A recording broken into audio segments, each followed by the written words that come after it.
sortir un indicateur de la présence des femmes dans les instances de décision de chacun de ces partis, mais aussi au niveau global, avec cet échantillon qui n'est pas exhaustif. Nous allons peut-être élargir l'étude, ça dépendra des partenaires, mais nous avons pu sortir un indicateur aussi bien pour les structures départementales, parce que vous savez que c'est là-bas, c'est une chasse gardée des hommes, ça a toujours été une chasse gardée des hommes. Aujourd'hui, on a autour de 14% de femmes qui dirigent des départements, des coordinations départementales dans leur parti. Dans les bureaux politiques, c'est un peu plus élevé. De façon, les données de l'étude vous seront communiquées.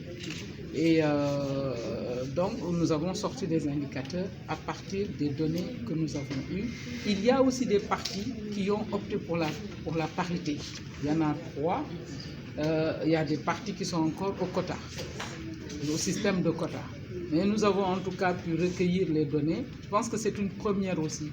Nous avons toujours cherché à savoir comment les femmes étaient représentées dans les instances de décision au niveau national, mais on n'a jamais essayé de descendre pour voir comment elles participaient réellement à la gouvernance dans les partis, parce que c'est de là qu'elles partaient pour aller au niveau des instances de décision, que ce soit à l'Assemblée, le Haut Conseil des collectivités territoriales, parce que c'est une institution semi-élective, et les collectivités territoriales.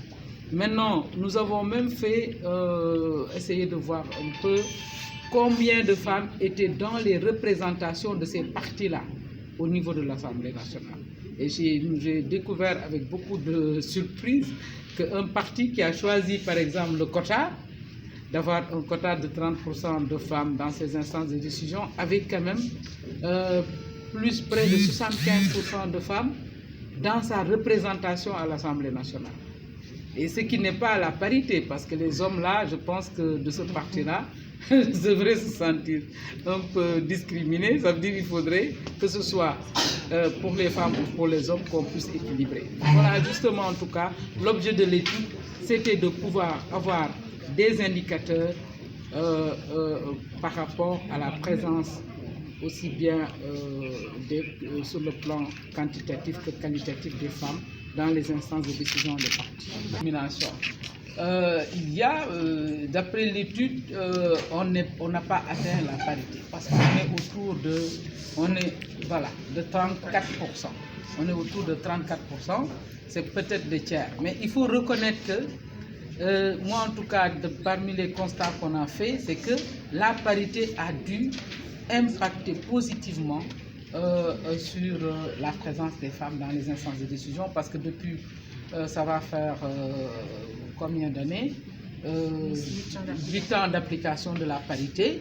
On a senti qu'il y avait plus de femmes comme secrétaires généraux adjointes, secrétaire général adjoint dans les partis, des femmes qui occupaient beaucoup plus de positions stratégiques dans les instances des partis, qu'il y avait plus de femmes chefs de parti aussi, 17. Et ça montre que la parité a eu un impact quand même positif dans ce domaine-là, mais on ne peut pas dire qu'il y a discrimination, comme l'a dit monsieur le président de Taxawu Sénégal tout à l'heure. Mais le pouvoir, il faut aller l'arracher, il faut chercher. Il faut aller le chercher et c'est là aussi qu'on attend les femmes.